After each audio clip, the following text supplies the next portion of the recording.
عليكم ورحمة الله وبركاته. معاك أحمد سادة وقناة إي جي أنمي أنيمالش، والنهاردة هكلمكم عن أفضل 5 أشرار في تاريخ الأنمي. تابعوني.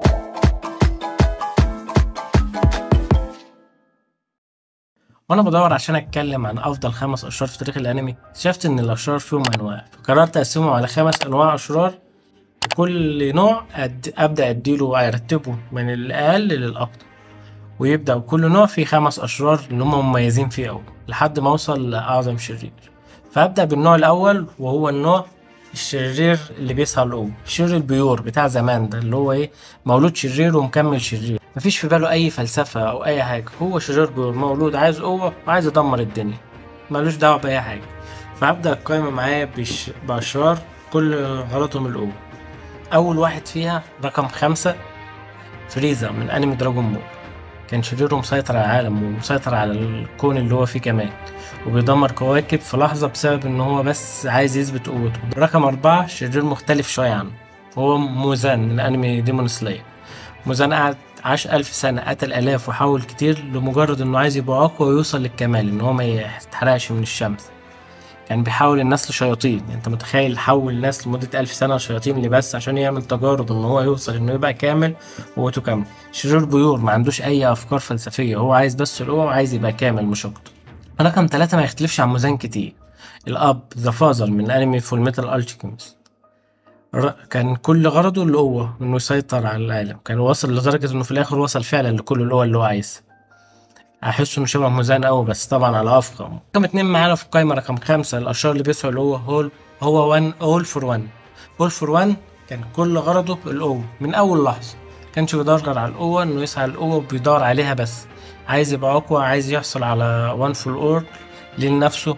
هو كان شرير بيور، هو راجل كله تخطيطه انه يعمل منظمه اشرار ويوصل لهدفه اللي هو يتحكم في العالم وينشر الفوضى في العالم. بس رقم 1 هو شرير مختلف جدا، هو الشرير البيور اللي كان تقريبا الأب والروح لكل الأشرار البيور اللي ظهروا، وفعلا يستاهل رقم 1، هو ديو من أنمي جوجو.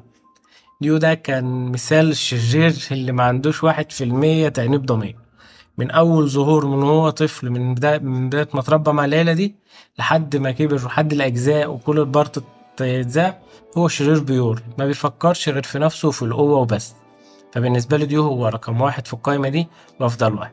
رقم 4، أشرار أصحاب الخلفية المأساوية، أصحاب المآسي اللي هم عاشوا طفولة صعبة واللي هم بيصعبوا علينا بعد ما بنعرف قصتهم رقم 5 فيها هو لياختو من أنمي بلاك كلوفر، اللي هو كان سحر النور، اللي كان قائد العصابة، وبداية ظهوره كان شخصية فخمة وشخصية قوية، فقد كل شخصية يعرفها بسبب إن هو وثق في البشر وقرر ينتقم من البشر.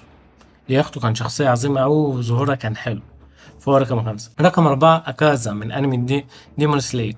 أكازا الناس كتير ما تعرفوش، إن لو أنت تابعت مانجا ودي مش هحرق فيها المانجا، بس أكازا من أكتر الشخصيات اللي ليها مقاسي زمان، وفعلا كان هو نفسه مكانش عارف هو بيعمل ده كله ليه. كذا لما المانجا تتعمل انمي ويتعرض الماضي هيكسر الانترنت، فعلا كان من اكتر الناس اللي عانوا، ومش عايز اقول ان هو الشخصيه الوحيده اللي اتحولت لديمون وهو ما كانش عايز. فكذا هي من اكتر الشخصيات اللي كان لها ماضي مأساوي، عشان كده حطيتها في رقم 4.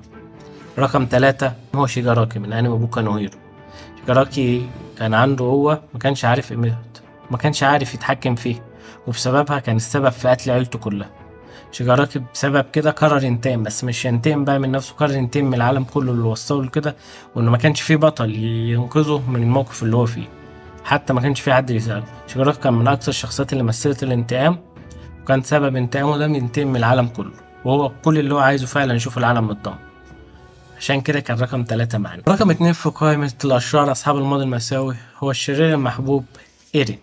إيرين يجري كان ماضي صعب بسبب إن هو تهاجم، صحيح طلع هو السبب في كل ده بعدين يعني، بس هو كان ماضي صعب، وكان بيسعى للانتقام، انتقام من كل اللي ظلموه، وفعلا قدر يحقق الانتقام ده وأباد مليارات الناس. فعلا إيرين من أكتر الشخصيات المأساوية اللي سعت للانتقام من أول لحظة في الأنمي، طول الأنمي كان بيدور على الانتقام بس، عشان كده رقم 2. بس رقم 1 بقى شخصية محبوبة أوي، يمكن ما سببتش كل الدمار اللي إيرين سببه، بس هي شخصية فعلا ليها هيبة وليها كاريزما أكتر من إيرين.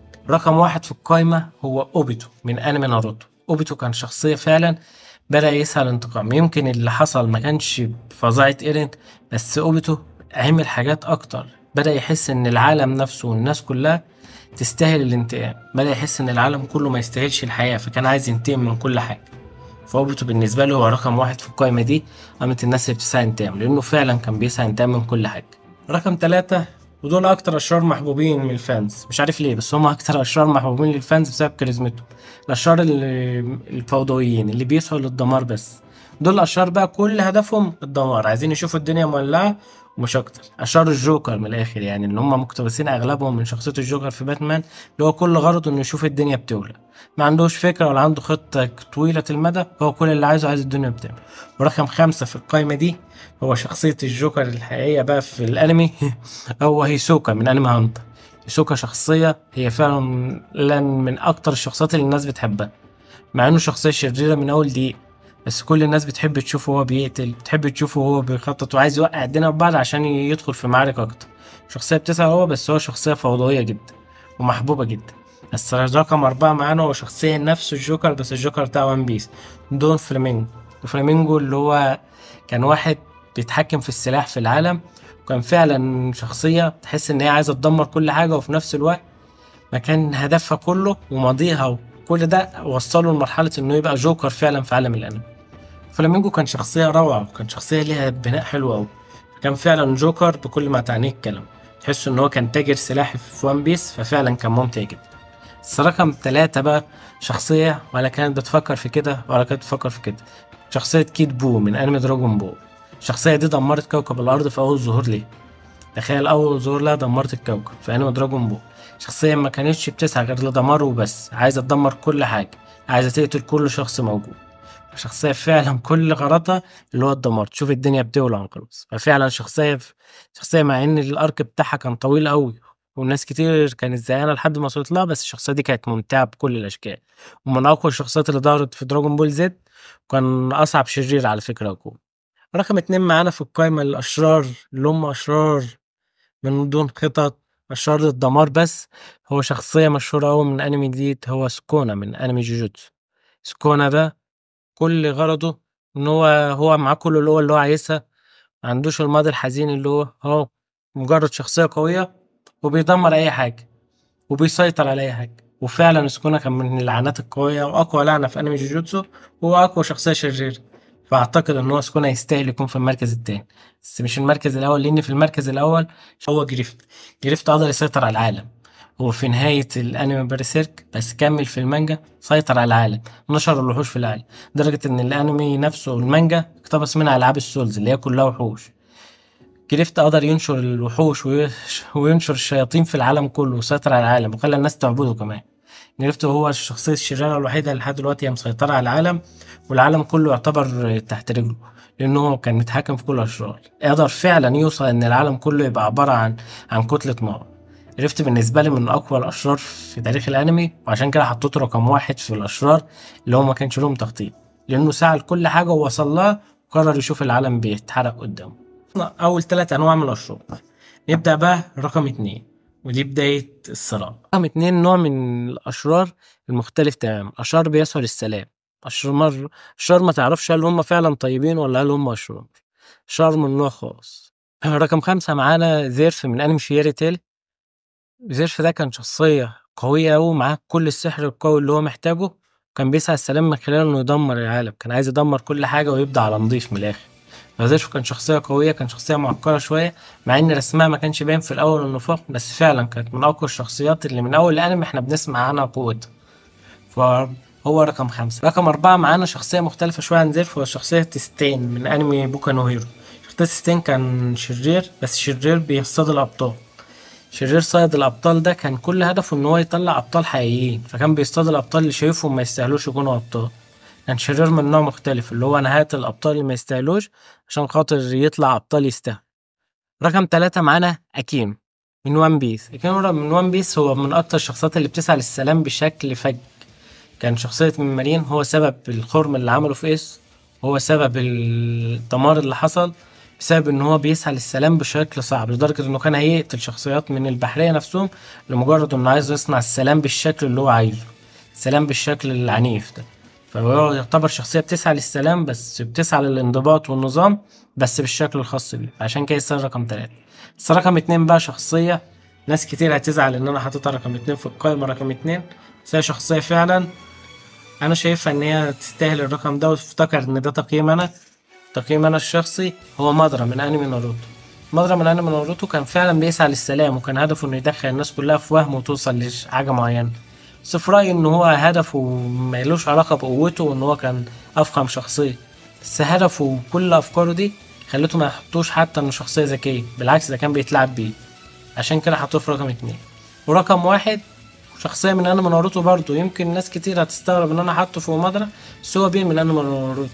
بين كان عنده فلسفة اكتر من مادارا كمان، وكان عنده هدف، وكان خلى الانمي نفسه ممتع. يمكن المعركة الحلوة لناروتو الوحيدة كانت قصاده. فاعتقد ان بين يستاهل يبقى رقم 1 في القائمة، لانه كان فعلا بيسعى للسلام بكل اشكال، وشايف ان الالم هو اللي هيوصلك للسلام. ناجوتو بين من اقوى الشخصيات ومن امتع الشخصيات بالنسبة لي اتصممت في ناروتو، عشان كده حطيته في رقم 1 في قائمة الاشرار اللي بيسعوا للسلام. نيجي بقى للقائمة رقم 1. رقم 1 في الأشرار، القائمة اللي محبوبة أوي من الفانز، ويمكن أكتر فانزاتها مقتنعين إن هم أبطال مش أشرار كمان. قائمة الأبطال العباقرة اللي بيتحكموا في الناس، الأشرار الأذكياء اللي عندهم تحكم وعندهم ترتيب للأنمي، واللي بيتحكموا في الأنمي من أوله لآخره.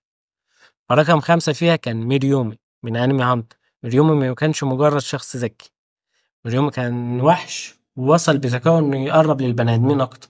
تخيل شخص اتولد وحش هدفه الدمار، مع الوقت وبسبب ذكائه وبسبب معرفته وصل انه يبقى اقرب للانسان، ويبدأ يسعى لسلام بشكل خاص. رقم 4 معانا بقى العكس خالص، هو كان انسان بس بسبب قوته وصل انه بقى وحش. هو كيرا من انمي ديس نوت. ده كان شخصية شريرة كانت متحكمة في كل الشخصيات اللي موجودة في الانمي، وبيسير الانمي بالشكل اللي هو عايزه، وفي نفس الوقت كان شخصية قذرة. وصل من ان هو كان انسان بقى شخصية وحش. كيراك من ديس نوت يعتبر رقم 4 معايا في القائمة، وهو فعلا من أكتر الشخصيات اللي اتحكمت في الناس، وكانت من أذكى الشخصيات في عالم الأنمي. بس رقم 3 بقى الشخصية اللي خلتني أعمل الفيديو، والشخصية اللي الفيديو ده جزء من خطته، والناس دي كلها جزء من خطته وجزء من تفكيره، هو أيزن من أنمي بليتش. أيزن من أنمي بليتش كان متحكم في الأنمي كله، لدرجة إن الناس كانت شايفاه هو المؤلف أصلا.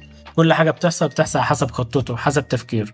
أيزن من أفخم الشخصيات في عالم الأنمي في رأيي، وكل ظهور لها في انمي بليتش بيدي الانمي نفسه عظمه، مع انه كان في بدايته ما كانش حد متخيل ان هو، بس فعلا ده بالنسبه لي من اروع شخصيات الانمي، عشان كده يستاهل رقم 3. بس اظن ان انا حطيته في رقم 3 لانه رقم 2 شخصيه بطل انمي، ومن اكتر الشخصيات المحبوبه في ماي انمي ليست، واكتر شخصيه فعلا تستاهل انها تتشاف. وهو كان البطل بس في نفس الوقت في الاخر هو كان افعاله كلها شريره.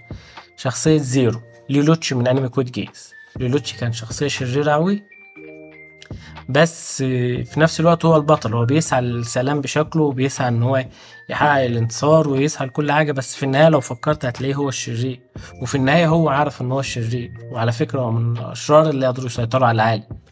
فبالنسبة له هو رقم 2، وهو قدر يحقق كل حاجة. رقم 1 بقى في القايمة، وده طبعا هيبقى اكتر حاجة جدلية، هو شخصية من انمي بوليسي. انا ما فيهوش اي قوة خارقة، ما فيهوش اي حاجة خارقة للطبيعة، شخصية عادية، شخصية بني ادم طبيعي وصل لحاجة محدش وصل لها. هو رقم 1 عندي في عالم الانمي من ضمن الاشرار. الشخصية دي لو كانت في اي انمي فيه قوة خارقة كانت شفنا حاجة مختلفة خالص. الشخصية دي رقم 1 في انمي بوليسي بشخصيتها بس، من دون اي ذرة قوة خارقة او حاجة خارقة للطبيعة. هو شخصية يوهان من انمي مانستر. مفيش حد شاف انمي ماستر ده غير شافه عشان خاطر يوهان ده اكتر شخصية شريرة مرعبة في رأيي أنا. هو رقم 1 في عالم الانمي، رقم 1 في التحكم في الناس، رقم 1 ان هو كان بيوصل حتى الاطفال ان هم ينتحروا. يوهان كان متحكم بكل اشكاله، وكل اللي شاف انمي ماستر عارف الحركة دي اللي كان بيعملها، وعارف قد ايه هو كان مرعب. في رأيي انا هو يوهان هو يستاهل يكون رقم 1 في القائمة، رقم 1. وهو فعلا من اعظم الاشرار اللي اتبنى لهم في تاريخ الانمي، كماضي وككل حاجة اتعملت له. كان بناء وحش فعلا. فرأيي ان هو كان افخم شخصية، حتى الصور بتاعته تحس من غير ما تشوف وانت بتتفرج على الانمي ان هو وراه وحش كبير. فرأيي يوهان رقم 1. وده كانت نهاية الفيديو. احب افكرك ان الفيديو ده رأيي الشخصي، لو في قائمة من معينة حاسس ان في شخص ان كان المفروض اضيفه، اكتب لي في الكومنتات. لو في قائمه معينه شايفها انها تستاهل تكون قبل قائمه مختلفه، قول لي في الكومنتات وقول لي رايك في الفيديو، وقول لي عايز اتكلم في ايه المره الجايه. ما تنساش تسيب لي رايك في الكومنتات واعمل لايك وشير. ما تنساش تدعو لاخوانك. Free audio post production by alphonic.com.